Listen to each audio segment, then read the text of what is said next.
Ama kweli, ukistaajabu ya Musa utaona ya Firauni. Katika sehemu ya pili tunaona Susan na marafiki zake wakiwa wamekaa shuleni wanapanga mipango ya namna ya kumfichua baba yake Susan kwa maovu aliyokuwa yanayatenda. Lakini wakati huo huo wanafikiria nini cha kufanya. Je, watapata solution? Watapata njia kutumia kwa ajili ya kufichua uovu huo? Sote hatujui. Twende zote katika sehemu ya 3. Labda tutaweza kujua nini watakachokifanya, ni yapi yatakayotokea. Lakini usisahau kusubscribe kwa ajili ya kutoa sapoti ya ukuaji wa chaneli yetu. Vile vile maoni yako ni muhimu sana katika uboreshaji wa kazi zetu.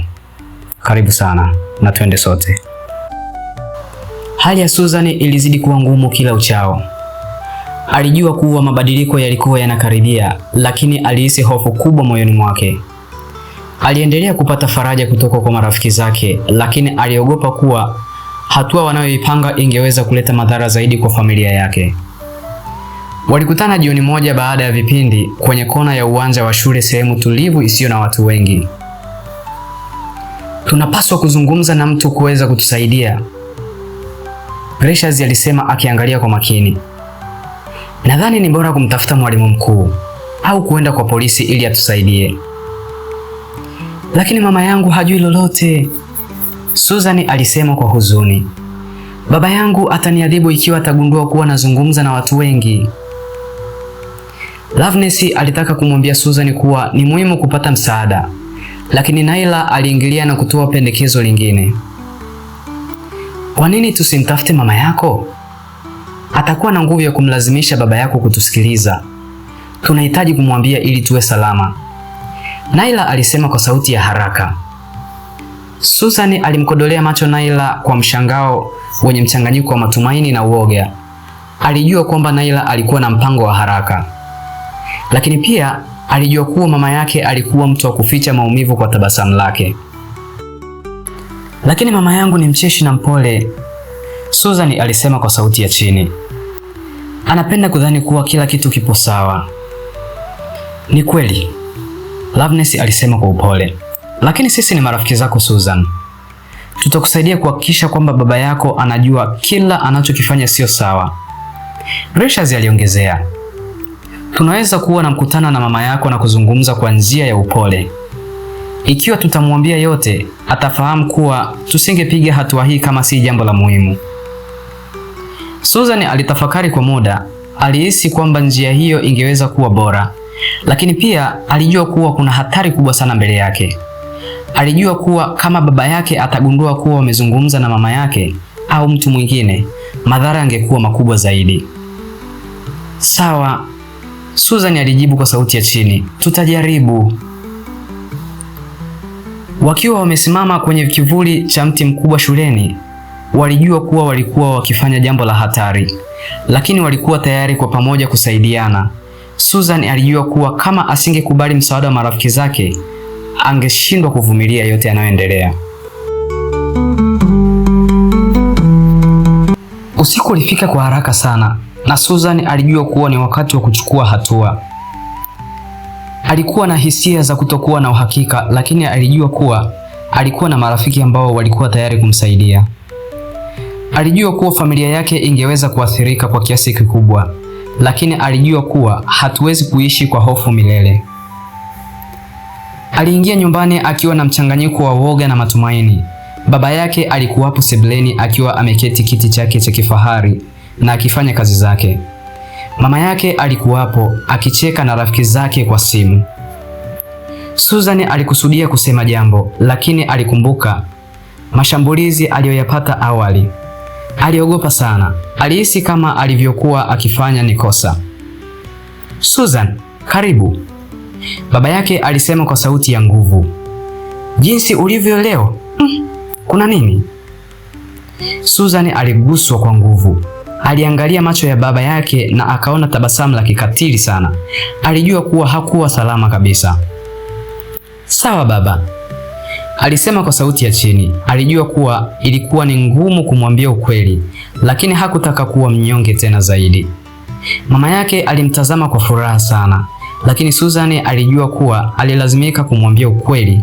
Alijua kuwa alitaka kuwa na amani. Mama, kuna jambo nataka kusema. Mama yake alijibu kwa sauti ya furaha. Ni nini Susan? Kitu gani kinakusumbua? Mama, baba ana... Susan alijikuta akikatishwa na hisia nyingi sana.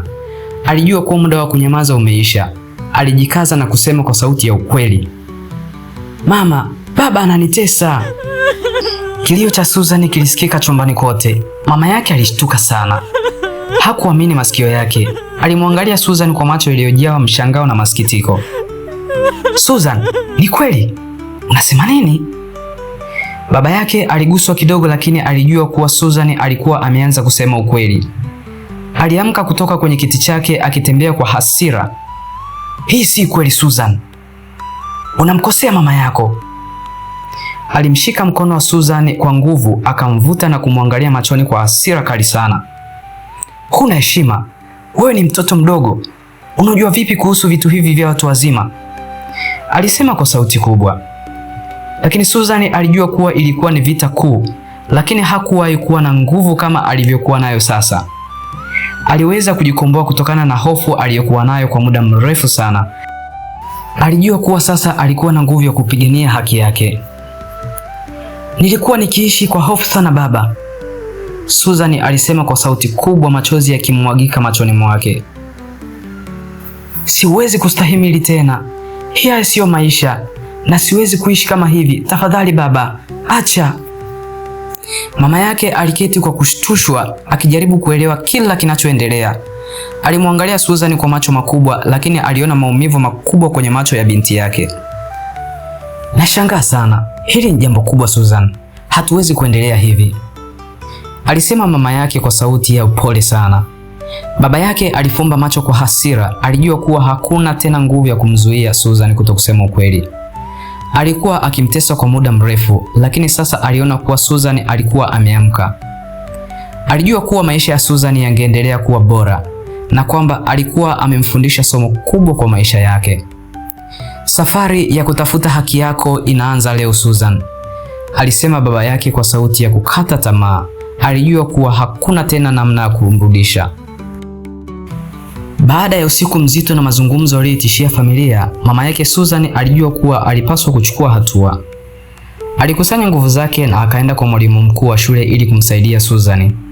Alijua kuwa hakuna tena uwezo wa kukaa kimya, na alijua kuwa ni wakati wa kumsaidia binti yake kutoka kwenye mateso haya. Mwalimu mkuu alimsikiliza kwa makini, macho yake yakionyesha mshtuko wa huzuni. Alikubali kuwa Susan alikuwa anahitaji msaada wa haraka, na alijua kuwa anapaswa kumtengenezea njia Susan kwa ajili ya kupata msaada wa kisheria. Hatuwezi kufumbia macho jambo kama hili, alisema mwalimu mkuu. Tutalazimika kumhusisha afisa wa sheria, lakini pia tutahakikisha Susan analindwa. Afisa wa polisi aliyeaminiwa aliitwa shuleni. Alikuwa mtu mwenye uso wa huruma na sauti ya utulivu sana. Alikaa pamoja na Susan, mama yake na mwalimu mkuu katika ofisi ya shule. Habari yako Susan, afisa huyo alisema kwa upole.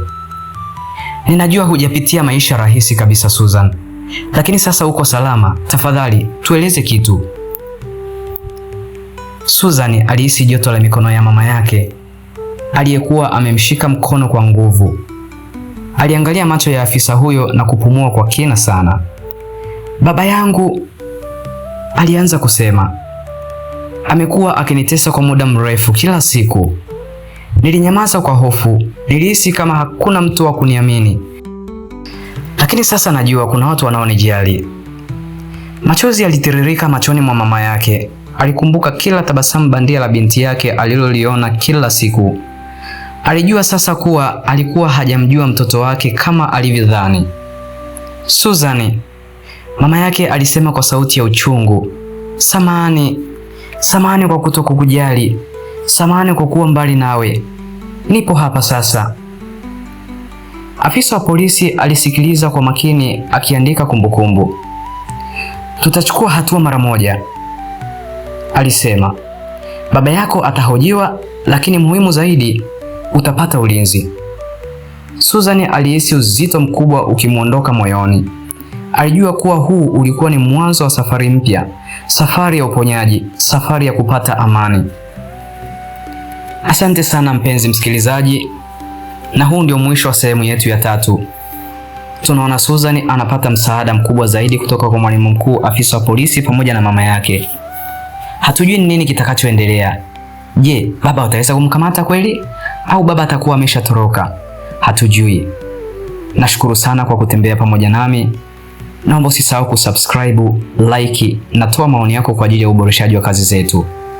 Asante na karibu sana.